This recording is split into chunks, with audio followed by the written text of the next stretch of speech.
You're listening to Disturbing the Priest with Brandon Baddock.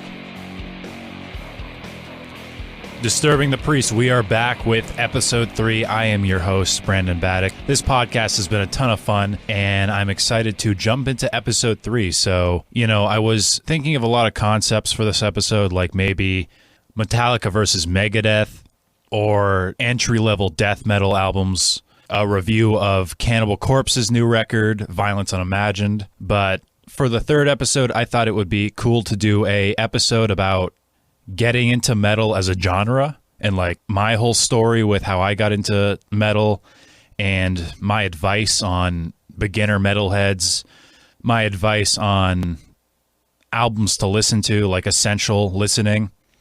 And I just want to talk about the pros and cons of getting into metal at first. So when I got into metal, it was actually to the Black Album. I would ride my bike to school, and of course I'd listen to music on the ride there and back. And it was always the Black Album that got me to school and back, because it's just such easy listening, and it does have a lot of heavy elements to it. But it was a mix between the Black Album and some Master of Puppets stuff. And I find that with most metalheads that they usually start off with Metallica. But I didn't really listen to Black Sabbath till later, till I got into radio. So in high school, I got into radio just because I really liked Howard Stern, and I love talk radio.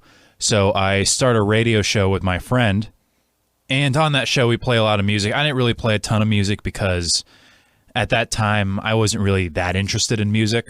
And it was until he started playing a lot of Black Sabbath and a lot of metal that it really piqued my interest. I have such a clear memory of hearing War Pigs for the first time because he played it on air, and just like the intro, the hi-hat, the riff, like it blew my mind. I was like, I didn't realize music could sound like this. Like, what is this sound? It was just so menacing and cool and so epic. But it was from that song where I really started to dive into albums. After hearing the song War Pigs, I listened to the album Paranoid and fell in love with Black Sabbath. Black Sabbath is still one of my favorite bands of all time, if not my favorite band of all time. But from there, I listened to their first album, then their third, and then from there went in order. And till this day, my favorite album of theirs is Sabotage. I just think it's so great. I think it's peak Ozzy vocals, and Megalomania is my favorite Black Sabbath riff of all time, right next to A National Acrobat. But from there, I started to listen to more Metallica. I listened to Kill 'Em All. I listened to Ride the Lightning. I remember getting that Ride the Lightning CD. This is a really funny story. I got Ride the Lightning on CD, and then I drove to school the day after, so I wanted to wait for that car ride to play it, and it was kind of snowy out, and so I popped that CD in, and you know how that record starts. It starts with the acoustic of Fire with Fire. It gives me some Christmassy vibes when I listen to it, and it was snowing at the time, so I'm like, oh, this is a nice, like, Christmassy feel, and then it jumps into that riff, and I'll just say top 5 Metallica riffs. Talk about an amazing way to start a record also. Probably like the best thrash metal opener in my opinion. But that song kicks off with that incredible riff, Fight Fire with Fire. And I think it was like 2 minutes into that riff, I crashed my car into a rock wall because I was still like a beginner driver at that point, and it was snowing out, and it was my first time driving in the snow, and then I had like the adrenaline from listening to Fight Fire with Fire for the first time, and I took a corner, and my car slid sideways into a rock wall. Every time I hear that song, I get a pinch of PTSD. But it's just too good of a song. It is in like my top 5 favorite Metallica songs of all time, and it's so underrated. It is so criminally underrated. Everyone looks at Battery, everyone looks at Blackened. No, Fight Fire with Fire is one of the best Metallica openers of all time. But yeah, from there I got into Metallica. I listened to most of their albums. I kind of got turned off by the whole load and reload era. Then I got into Megadeth, and when I first listened to Megadeth, I wasn't really into them. And then after listening to Rust in Peace from front to back, I fell in love. Like, that's such a fantastic album. Holy Wars, Tornado of Souls, the title track, Five Magics, just so amazing. But I never turned back after that. Megadeth is still my favorite thrash metal band. When I saw Megadeth, I really became obsessed with the genre. I believe if you kind of just got into metal and you're not really sure where to go to a live show. Go see some of your favorite bands live. At the time, I knew Metallica, I knew Sabbath, but it was when I saw Megadeth. Oh my God, because they toured with Amon Amarth, Suicidal Tendencies, and Metal Church. Those were three bands I got into when I saw them. That's the thing about live shows. You'll discover new music because there's always opening acts, and Megadeth loves to have multiple openers. But there are so many benefits from seeing your favorite metal bands live. So, for a start, metal shows are amazing. I saw Slayer on their final tour, and they had some crazy pyrotechnics. When they did Antichrist, they were able to do like a inverted cross made of fire, like real fire, with the pyrotechnics, and it was incredible, and you can feel the heat coming off it. But metal shows are usually insane.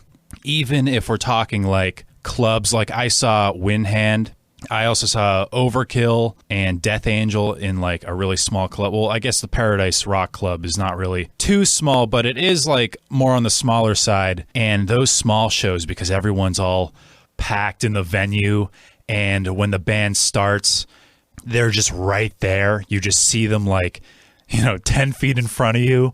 You can feel the energy in the room. You get to experience mosh pits. It's also very intimate with the band you're seeing because you're so close to them. And, there's no projector.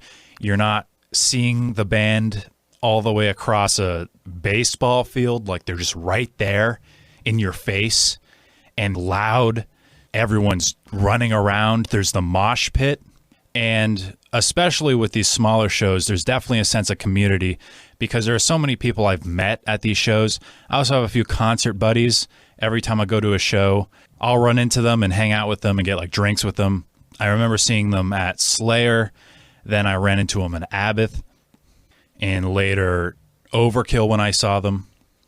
But you'll start to see some familiar faces every time you go to these shows.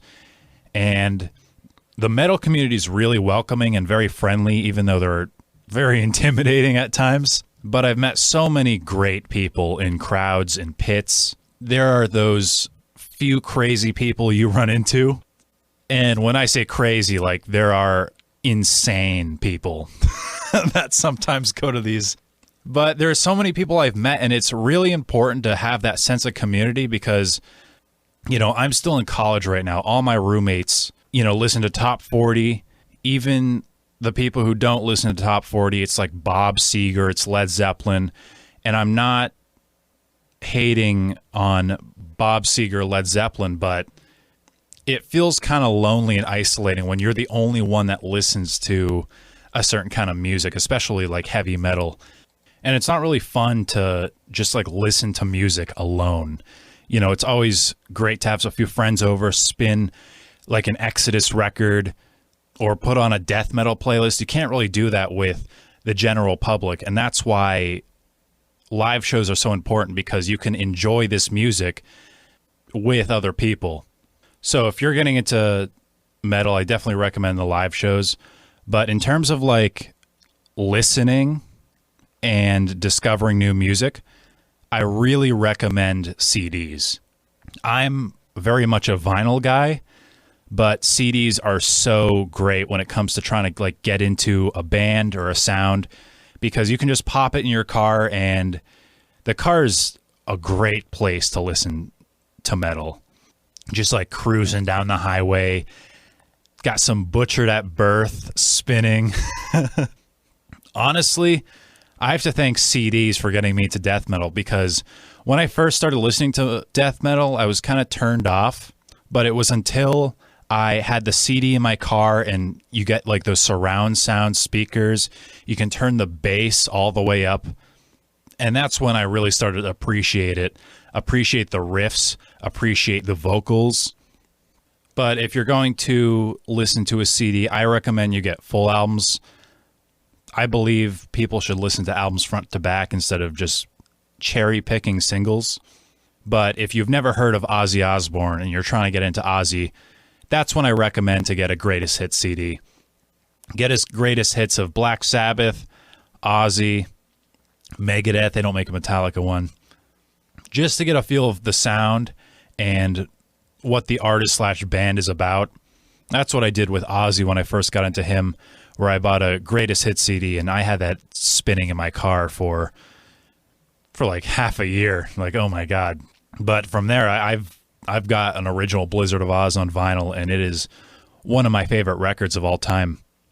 But sometimes it takes that greatest hit CD to really get you into an artist or a band.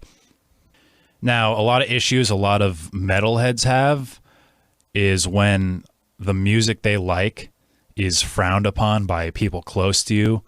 Like, for example, if you have like religious parents, or you have a girlfriend who is really turned off by metal. And this is like a really big problem a lot of people have. And this is like more of a 70s thing because I know those stories about like people hiding like a Slayer vinyl in like a Kenny Rogers cover. And there are these crazy parents who, you know, keep track of their kids' Spotify or Apple Music, which is just crazy to think about. It's so unfair to these kids because they can't listen to any of this music, which motivates them to listen to it even more. And this whole thing with overprotective parents and parents wanting to censor music and have artists banned. It's really just parents not knowing how to parent. But in terms of like having friends who don't like the music you listen to, you know, I live in a suite with several people. None of them are black metal fans. So I really just keep it to myself. At parties, I'm not playing Death Crush. But if you're in a situation where you're literally not allowed to listen to the genre, at that point, just go to Savers, buy a CD player, go to Newbury Comics. You know, you can get a CD there for like $15. But parents are so turned off when it comes to the metal genre because the Satanism surrounding it, the horror movie-esque themes that are involved in the music. People have to remember that music is an art form. Yes, it's meant to be subjective, but it's not to be taken literally. I brought one of my religious friends to see Slayer once. He actually does really like Slayer. And before we went, he was telling me how he's really just going to try to not focus too hard on the Satanism in their music. And I had to remind him that, like, Tom Araya, you know, is a Christian. He's not a Satanist. There are a lot of horror movies out there. And when I see a horror movie that involves Satanism or involves a mass killing, I don't assume that the director is a Satanist or is a killer. You know, it's art. It's an art form. It's storytelling. I'm not saying this is the case for all music or movies, but in terms of Slayer and a lot of the more surface level metal bands, it is. And it's just like, do your research. You know, if you're upset about where a band stands politically, do the research and then make the decision. That's what a lot of parents should be teaching their kids. You know, if the parent is turned off by Slayer because of their lyrics, I would take that as a opportunity to teach their kids to look into the band themselves and see if they are actually Satanists, see if they actually believe the opposite of what you believe, and then from there you can make the call if you want to listen to that band or not. There's this punk musician, and I say musician very lightly, named Gigi Allen, and he has some of the grossest lyrics I've ever read in my life, and he actually believes in them, and he's a literal Nazi. So that's why a lot of people don't listen to his music, and I don't blame people. I listen to his music not out of enjoyment, but as in a way of studying a specimen, because it's very interesting to me. And I'm smart enough to not take the lyrics and implement them in my own life, because I'm looking at his music as someone looks at an art piece. I walk away from it when I'm done looking at it. Something else I would like to add about getting into metal is don't force yourself to like or hate anything. If you really like Metallica but hate Megadeth, that's okay. If you don't like Black Sabbath, that's okay. I might judge you a little bit, but it's a free world. You can listen to whatever you want. There's a lot of people out there who will jump on a hate train of hating a certain band, or we'll see this underground band that they think looks cool if you enjoy it, so they'll force themselves to like that band. But in all honesty, just listen to the stuff you like. And if you're looking for stuff to listen to, I actually made a list of albums that are, in my opinion, essential listening. So I made a list of 20 albums for someone that has never listened to metal and is wondering if they like it or not. And I know 20 is a lot, but my whole mindset in this is if I was to go back in time and make a list for myself to acclimate me into the genre, this would be the list. And again, this is my opinion, kind of a hot take with this list. There's a lot of albums on here I know a lot of metalheads hate. I did go a little overkill, no pun intended, with the thrash metal, but I believe it's a pretty big part of the genre and one of my favorites to be recommended. But I divided it in 3 categories. The first one is classic metal, the second one is thrash, and the third is 6 random albums that relate to different subgenres of metal. And I have one album that I'm going to start said person out with that doesn't really relate to any of these. So, without further ado, the first record I would hand to my past self would be the Black Album. Yes, very easy listening, very Metallica. I do like the Black Album. It has a special place in my heart. I rarely ever listen to this record. It was kind of the peak, but at the same time, nail in the coffin for Metallica. I believe Metallica's best album was Master of Puppets. I think the Black Album is the worst out of Kill 'Em All, Ride the Lightning, Master of Puppets, and Injustice for All. I'm going to be honest, Injustice for All is my favorite one just because I love the technical element of that record, which foreshadowed my love for technical death metal, tech death. But so the Black Album, Enter Sandman, Sad But True, The Unforgiven, you get a ballad in there, Wherever I May Roam, Don't Tread on Me, a pretty heavy song right there. I'm going to be honest, I don't really like Through the Never. That riff is like the literal embodiment of a headache. It's just so annoying. It's so repetitive. The ba-ba-ba-da, whatever. So next up on this list, so now we're getting into like the actual albums, because I just think that's such an easy listening record. The Black Album, everyone knows Enter Sandman. But next up, Paranoid by Black Sabbath. What is there not to say about this record? The opener, War Pigs, such a amazing song. I already talked about it earlier on this episode. The title track, Paranoid, on this album is fantastic. Originally meant to be a filler. Planet Caravan, Iron Man. Everyone knows Iron Man. Such an amazing riff. Electric Funeral, we get some doom metal in there. Hand of Doom, just a eerie song. Rat Salad, we get some drums, some Bill Ward. And Fairies Wear Boots, my favorite track off this record, giving you kind of the more bluesy side of metal and teaching you about the origins of this genre. So next up after Paranoid. So we got the Black Album. We have Paranoid. Next up, Machine Head by Deep Purple. Again, going with the more bluesy side of the genre, but again, this album also kind of goes over the more bluesy side of metal. And Smoke on the Water, Maybe I'm a Leo, Highway Star, talk about a great opener. Lazy, my favorite song off the record, with this awesome intro that leads into the song, and Space Truckin', of course.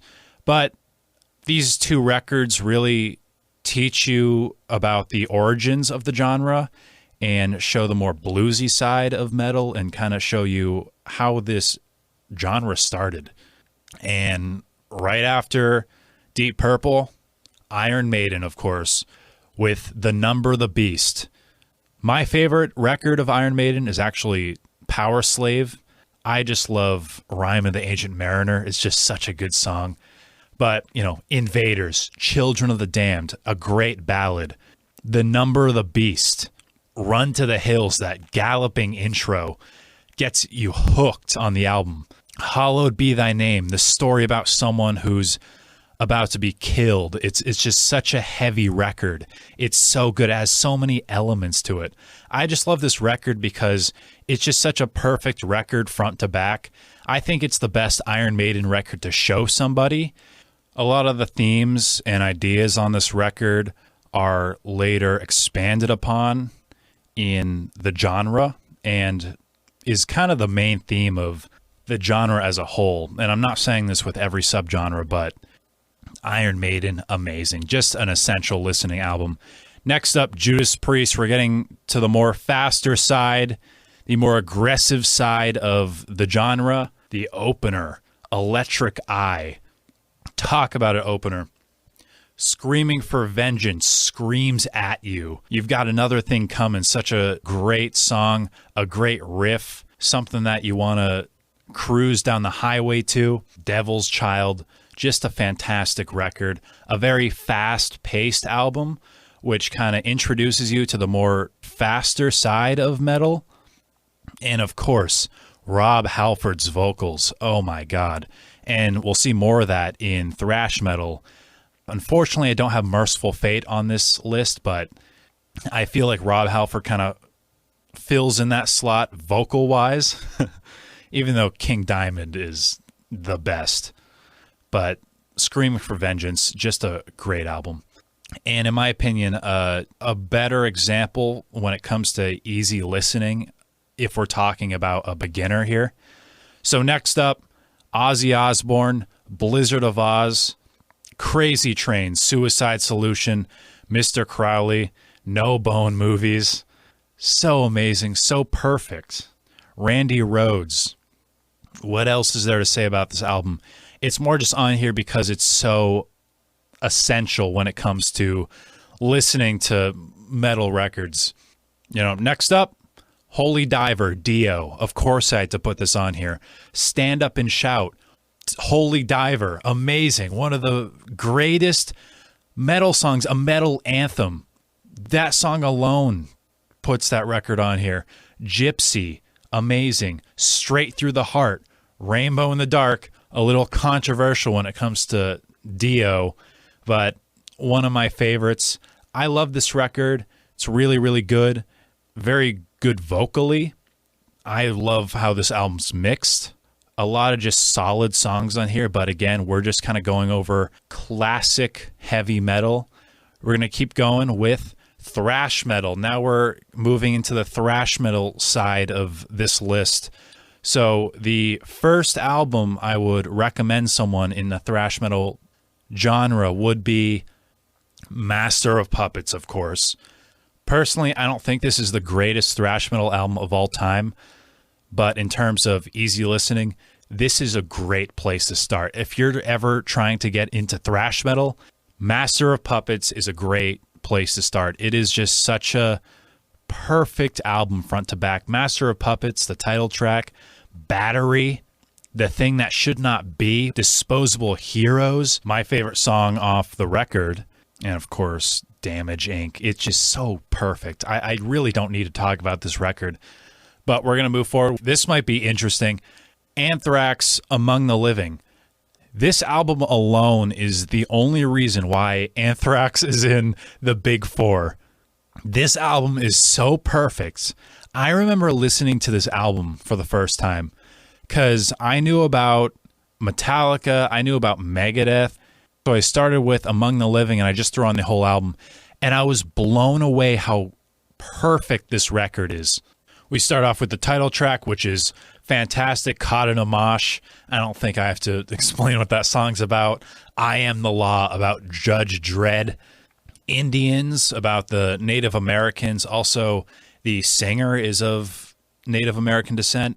One World, Imitation of Life. Just a really awesome record. So we're going to keep going here with Kill 'Em All, Metallica. So another Metallica record. The reason why I have this on here is just because it's a really good example of early thrash metal, but at the same time being very easy listening. You know, Seek and Destroy, Whiplash, which is amazing. Phantom Lord, Hit the Lights, what a great opener. The Four Horsemen, oh my God, the whole story about that. Dave Mustaine, The Mechanics, that was the original title of that song until James Hetfield took the song and changed the lyrics completely. Instead of making it about this like sexual innuendo, James made it about the Four Horsemen because the song sounds like a gallop. So it makes sense to call it the Four Horsemen. And I think it's a way better fitting theme than The Mechanics, which really gets to show you the whole Megadeth Metallica thing with Dave Mustaine, because Dave Mustaine had a pretty big influence on this record. And that brings us into our next one, which is my favorite thrash metal album of all time, Rust in Peace by Megadeth. The album starts off with the greatest thrash metal song of all time, Holy Wars, The Punishment Due. It's about holy wars. There's nothing else that needs to be said. Hangar 18 talks about aliens and where they're kept in Hangar 18. Five Magics, a song about magic, witchcraft. Tornado of Souls, the Dawn Patrol, kind of Dead Kennedys-esque song about going to your 9-to-5 job. Dead Kennedys have this song called At My Job that I think is the main inspiration for that song. And the title track, Rust in Peace, is fantastic. What a great closer to this record. The song starts off with Nick Menza on the drums. Probably the best Megadeth lineup on this record right here. The song is inspired from a bumper sticker Dave Mustaine saw that said, "May your warheads rust in peace." But wow, what a great record. So we're going to keep going. And this is, not really a thrash record, but it's just, I needed to put it somewhere. I felt like it didn't really fit with like Ozzy and stuff. I guess it kind of did, but we're just going to accept that it's in the thrash metal side. Ace of Spades, Motorhead. Title track, Love Me Like a Reptile. The song We Are the Road Crew, which talks about being a roadie. Jailbait, which I'm not even going to talk about what that's about. The Chase is Better Than the Catch, and The Hammer. What a great album. I honestly like just a better ZZ Top in my opinion. Live to Win, Shoot You in the Back, and what a great opener to a record. Ace of Spades and Lemmy Kilmister. What an amazing bassist. What a unique vocalist. A very fast album. But we're going to go a little faster with this next pick. The next album I'm going to recommend is Rain in Blood by Slayer. Angel of Death. What a great opener about a Nazi scientist, the Angel of Death. The reason why I put this one on here is because it shows you the more extreme side of thrash and kind of prepares you for the heavier and more intense side of the genre. Angel of Death really displays that. Surgery with no anesthesia, feel the knife pierce you intensely. One of the lyrics from the opening track. Raining Blood, which if you've played Guitar Hero, you know this. I'm trying to learn the riff on guitar. It's kind of hard. But we're going to keep going. And Slayer is a fantastic thrash metal band. Really, you listen to Rain and Blood and you'll know their entire sound. They don't really move out of it. Like, they, of course, have some unique songs, but once you've listened to Rain and Blood, you'll understand a lot of what that band is about. So we're going to keep going with Cowboys from Hell by Pantera. This is on the list because I feel like it's a really good next step from Rain and Blood, because it kind of picks up the heaviness and picks up the intensity. Dimebag Darrell, one of the greatest metal guitarists, one of the greatest riff masters of metal. If it wasn't for Tony Iommi, he probably would be number one in terms of riff making. But we definitely see that a lot on Cowboys from Hell. The opener, Cowboys from Hell, is amazing. Psycho Holiday, Cemetery Gates, which is kind of like a ballad. But we go into Domination, which is one of the heaviest breakdowns you will ever hear in metal. Domination, if you're ever going to listen to Domination, listen to the live version of it. Oh my God. It's on every Try Not to Headbang Loudwire video you'll ever see. It is so, so heavy. But Clash with Reality, The Sleep, The Art of Shredding, just such a good album. It's just so good. So that's it for thrash metal. I know a lot of those records aren't traditional thrash metal. A lot of them, you can argue, aren't completely thrash metal. But I think all those albums work really well together. So that's my list. And now I have 6 records that I'm just going to recommend randomly. Now, the first one is Death Crush by Mayhem. Mayhem is a Norwegian black metal band. Death Crush is their first EP. It's really good. Why I choose Death Crush is because, one, I couldn't pronounce the album. Just kidding.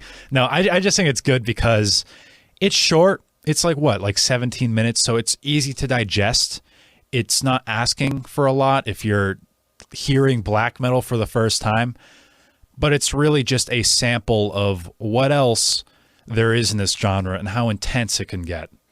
And I just wanted a black metal rep in here. And the next one would be a death metal rep. And originally I had Butchered at Birth because it is just such a great death metal album, such great traditional death metal. The vocals of Corpse Grinder are fantastic on this. I feel like with this record, they really find their sound. I do prefer this record over Tomb of the Mutilated, but this is just such a great album. But I've really had second thoughts about it, and I would probably change it with Scream Bloody Gore by Death. Death is like one of the first death metal bands ever. The band's name is literally Death Metal, and it's way easier to listen to than Butchered at Birth. So I would recommend Scream Bloody Gore by Death, but Butchered at Birth is a great alternative. Now, this is probably going to be the most controversial one on here. You ready? Images and Words by Dream Theater. A lot of metalheads hate Dream Theater. They kind of see Dream Theater as, an elitist band. A lot of prog metal fans are very snobby, very elitist, and it's definitely a turnoff to Dream Theater. It's a turnoff to a lot of prog metal, but it's very unique. I love Dream Theater. I love Haken too, another progressive metal band, and this might turn a lot of people on to the genre if they're Rush fans. There's a lot of progressive rock. Metal doesn't have a ton of time signature changes. Dream Theater scratches that itch if you have it. I just think it's a really good album to listen to, and even if you hate Dream Theater, I think it's worth listening to. And then you can make up your mind. But I definitely would recommend it when someone is getting into metal. Now, I do actually have a doom metal album on here. I did say earlier that, I didn't really touch doom metal that much, but I just couldn't help myself here. Sleep's Holy Mountain, such a fantastic record. Sleep takes what Sabbath has created and expands on it, expands on the blues element of it, expands on the heaviness side of it, the doom level side, as well as the marijuana side of metal. And if you like distortion, if you like blues, Sleep's Holy Mountain is for you, especially if you really like Black Sabbath. And next up, Motley Crue, Dr. Feelgood. I couldn't leave out glam metal on this list. This was a really hard one because I was thinking Kiss, but I feel like Kiss can also fall under classic rock as well. And I didn't want to like do Scorpions or Cinderella. I just thought Motley Crue is easy listening when it comes to glam because it's one of the more harder glam bands out there.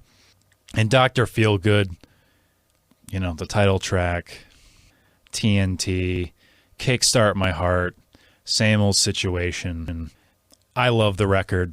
It's really good. I know a lot of people hate glam metal, especially Dave Mustaine. Dave Mustaine of Megadeth, the singer, says glam stands for gay LA metal. But I do actually like a lot of glam and like hair metal. My last pick on this list is Psalm 69 by Ministry. Yeah, that's right. Ministry is the last pick. Now, I was trying to think like what else I would want, what other kind of sounds. Why not some avant-garde metal? Why not some industrial metal?